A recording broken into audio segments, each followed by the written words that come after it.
Welcome back to the series that we are doing, which is the 7 leadership secrets learned from lions. And we're going to be doing secret number 3, as you can see, is the role clarification. Well, we have been through quite a journey so far and learned so many valuable lessons from lions. And our first secret that we learned was the secret of vision.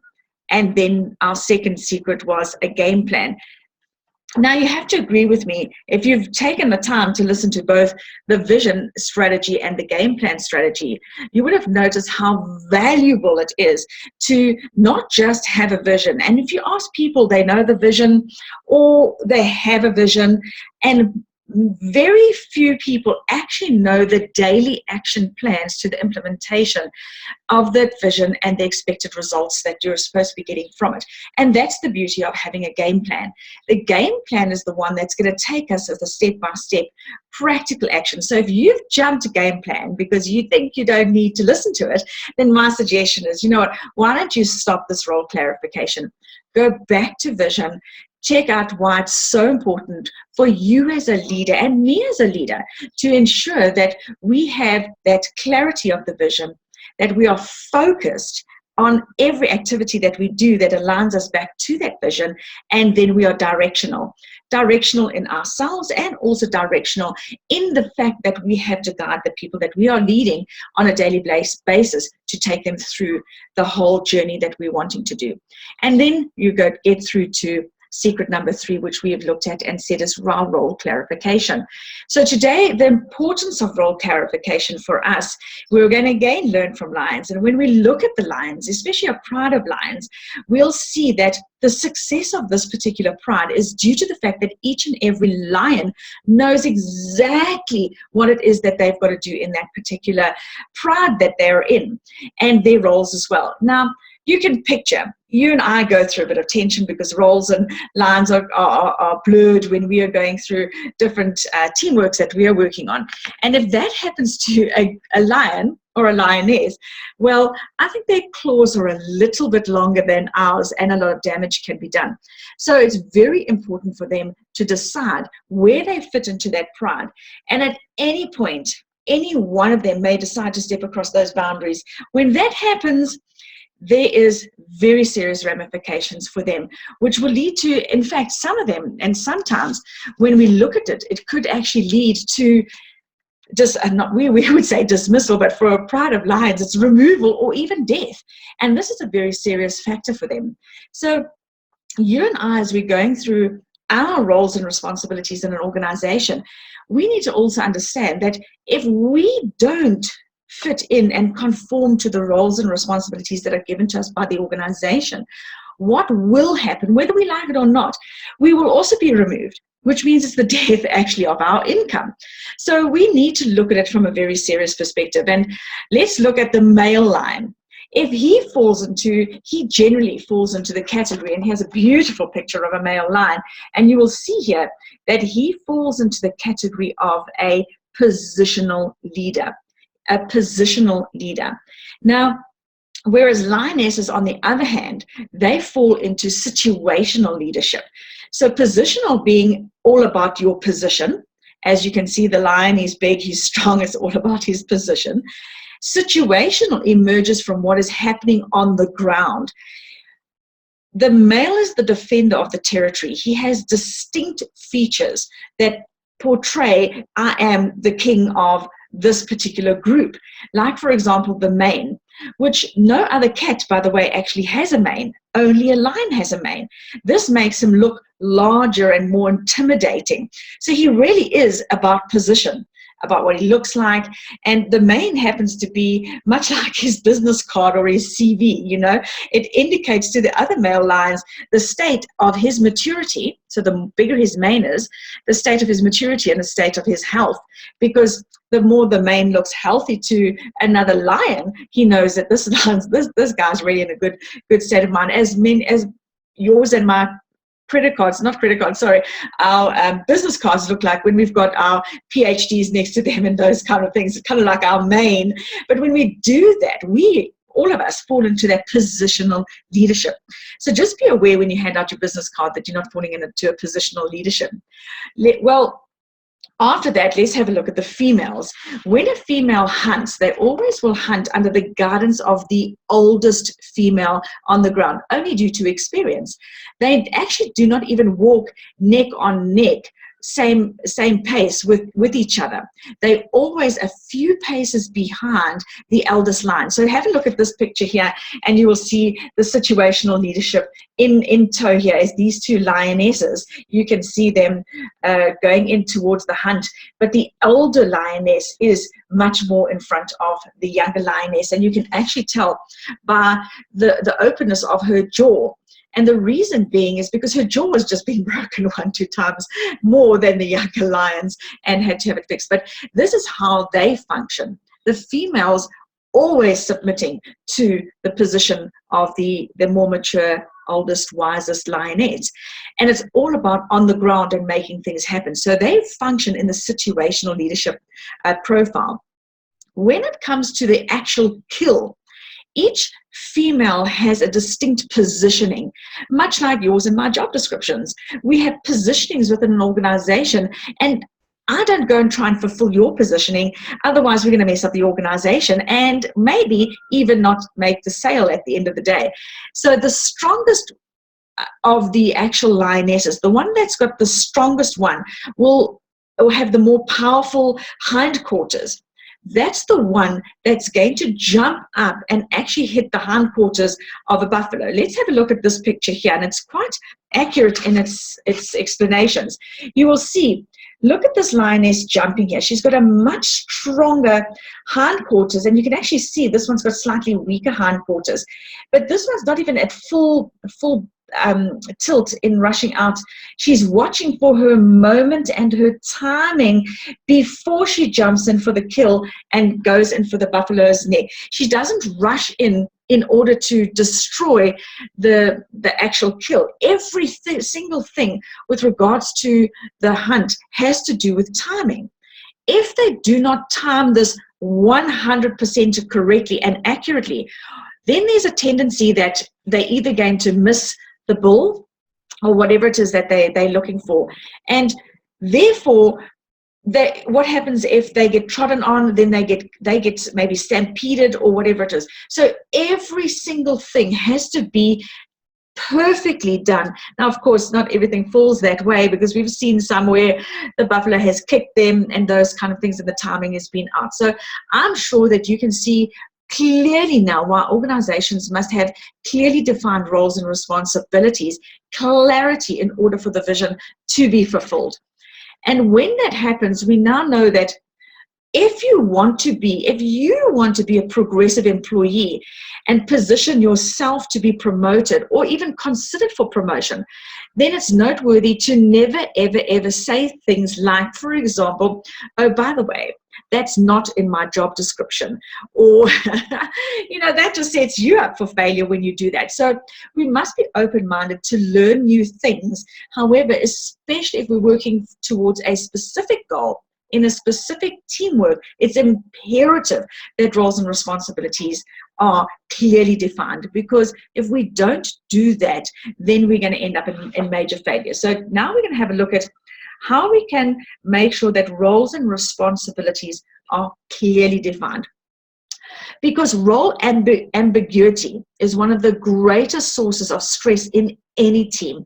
Role clarity assumes that goal clarity is in line. And if we don't get our goal clarity in line and our role clarity in line, then we're going to miss the mark and we mess up certain things, and we find we won't be high performance teams. In any team, role clarity happens to be the prerequisite for an effective high performance team. So take some time to have a look at the importance that when I'm on a team, I need to know exactly what is expected of me. If I don't know exactly what's expected of me, then how do I perform?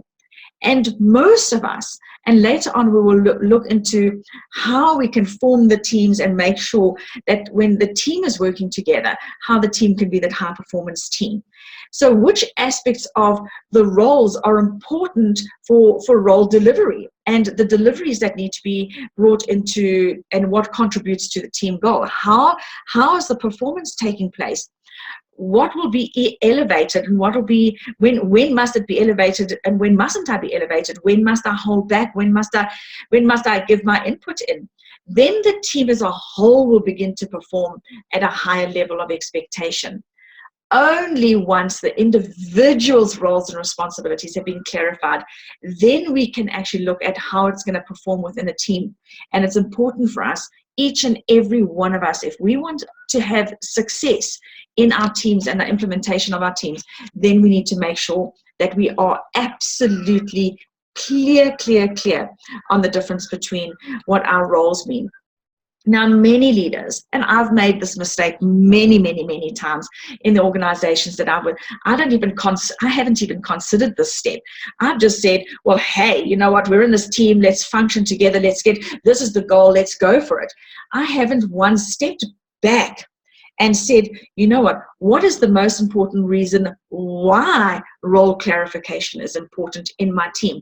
And the lionesses have mastered this concept, that being that each member must be so clear on the roles of all the other team members as well, because that will reduce tension in the team. And this requires discussions between team members. It requires discussions with the leader in the team. And it needs to make sure that each one is individually considered, as well as collectively we collaborate and form a team where everybody's working together. So with that in mind, let's look at the difference between a job description and role clarification, because a job description is very different to role clarification. Let's look at the definition of a job description. Job descriptions are a requirement documented against which we are recruited within that particular organization. However, it may not necessarily define the role that you play in a team. So clarity and definition of a team role is it's an interactive process. It's a two-way flowing process. And many of us just make the assumption that the job description clarifies our role in an organization. And we need to understand that it's two different things that we might be playing at different times. So if, for example, I have been employed to be the senior leader of a sales team, so now I've got certain job functions that I need to fulfill in order for the organization to make sure that my job is fulfilled and the organization moves forward. However, I've got a team. I've got a team of people that there will be some that are cashiers, there are some that are perhaps sales floor staff, there are some that are perhaps reps in an organization. Now my role clarification in that particular team needs to be identified. So the salesperson on the floor and a rep both go out to get sales, but the clarification of their role is different, and they need to honor and respect each other in the team according to role clarification. So role clarification actually ensures the efficiency of the contribution and accountability of team members. And that part we very seldom pull into play. So as a leader in a team, spend some time looking at the clarification of the roles that the person in the team plays. An effective team leader at any time will make sure that you commit time and effort into making sure that role clarification is identified in your team. Now, I'm just going to take you through a role clarification exercise. It takes about 2 hours with your team, and maybe, for a new team, if your teams are quite large, it might take a little bit longer, but it's all needs-based. When going through this particular role exercise, just click on the link down below, and on this link here, you will be able to download this whole role clarification exercise document so you can look at it again in more detail. But remember, it's a need-based exercise, and you're going to have participation of your team to identify what is happening in the whole team. So my suggestion is role clarification. If you would like it to be clarified in detail, never ever do this on your own and start telling people what their roles are in an organization. They need to discover their role together as a team. So what is actually needed from each role is what we're going to be looking at. Instead of making assumptions that are based on history of what the team did before, it could be made on the assumption of tainted relationships, of stubborn silos. You know, we all work in silos in departments. So your departments need to have role clarification. Imperative. My husband and I have done this particular exercise in many organizations and found that the biggest problem, maybe not so much in the actual department, although we do find that role clarification is very seldomly brought into understanding and clarity, but silos, departments working independently of each other, and how that destroys an organization. And it horrifies the both of us that organizations actually allow departments to function in silos. It is the most destructive organism that could possibly happen in any organization. And if that is happening in your organization and you're aware that you've got these stubborn silos because there's tainted relationships between people, my suggestion is you need to get on top of it as soon as possible, and you need to make sure that it is diffused, destroyed. And if there are people that do not want to participate in this activity, my suggestion is really and honestly put them in through a performance management process. And if they don't fit into your organization and they're destroying your organization, get rid of them, remove them, because ultimately your organization, if it fails and it does not bring in income, you're going to lose your job. And so will all the other people, all because you have stubborn silos. And that's the power of the manipulation of people who allow silos to continue to work in an organization. So my suggestion is get rid of them. Now, you're going to need some preparation for this particular exercise. And the preparation is going to be, you're going to need a room where people can break away and have some discussions in smaller groups. And you're going to make sure that you've got about 2 or 3 people representing each role that you have listed in the organization. Get the group together and identify all the different roles that are played in the particular team to achieve the goal that you're looking for. Then once you've done that, step 1 is you're now going to give each person some paper to work on. And you know, the easiest is to get really big post-it stickers and they can write on, and then you can just stick it up so you don't have to rewrite everything. And if you can't get hold of those, you're going to need flip chart paper so you can write down the expectations that people are wanting and what the contribution of the teams. The first step is you're going to ask, okay, you're not going to tell Madam Leader and Mr. Leader, you're not going to tell, you're going to ask. And you're going to ask the question, what do you think? All right, you're going to ask the question, what do you think the other roles need from you? So for example, I might be a leader, and let's say I head up the marketing department. My husband is a leader and he heads up the sales department. And then you've got somebody else that's looking after the whole organization, the CEO. So now I need to say to myself, what does marketing need from me? Sorry, I'm in marketing, my husband's in sales. So I need to say, sorry about that. What does sales need from me as the marketing department? I need to make the assumption and say, what do they need from me? What value do my organization, what value does, my department add to his department? And then the sales guys are going to say, what does marketing need from me? So very important for us to put ourselves and say, okay, fine, there's the sales department. I'm marketing, what do they need from me? Or if I'm the leader of the organization, the CEO, I need to say, what does marketing need from me as CEO? What does the sales department need from me as a CEO? And I must write it down, or in your groups, come up with what you believe is needed. Then you document that. put it on a board, and no feedback at this point in time. All right, no feedback. The second step is to ask the next question, which is, what do you actually need from the roles of the other people? So now, me as marketing or me as sales, I need to say, well, hey guys, you in the marketing team, I actually want this, and this from you. And if you're in the marketing, you're going to turn around to sales and say, actually, what I really need from you guys in order for our marketing to work out, I actually need this, and this. Now go and put that on the board and see where what I need and what they assumed that I needed. And that is step number 3.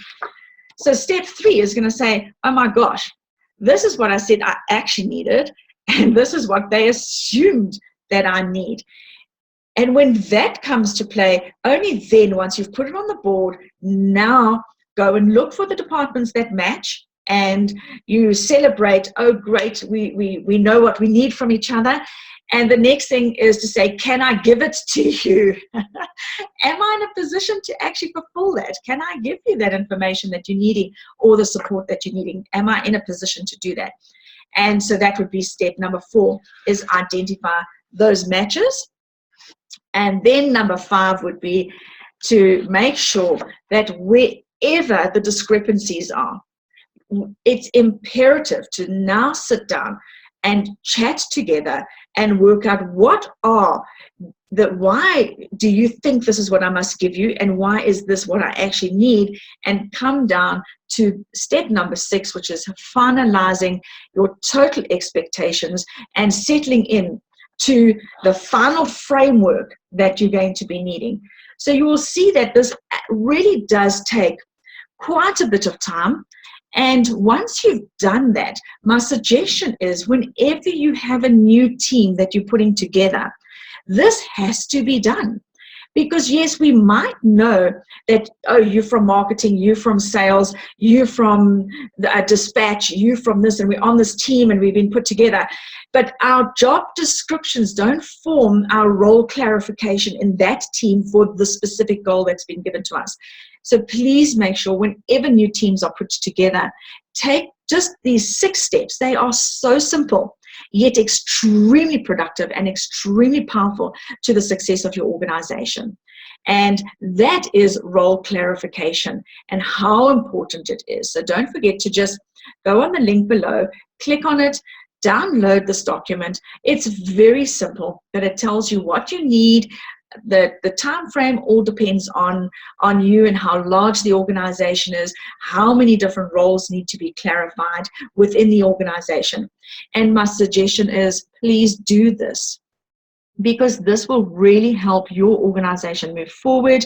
It's going to enable you as a leader to have more than just what the job description tells us that a person got employed for.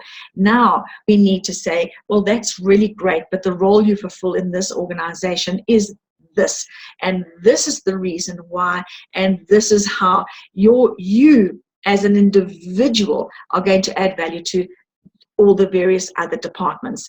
And you will find that when the role clarification is settled, people will work together a lot more collaboratively, and also the stress levels and expectations.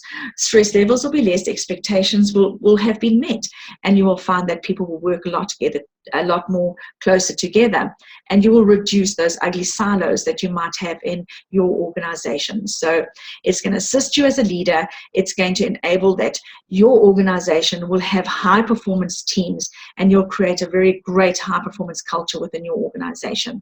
So remember, also, there's a link down here.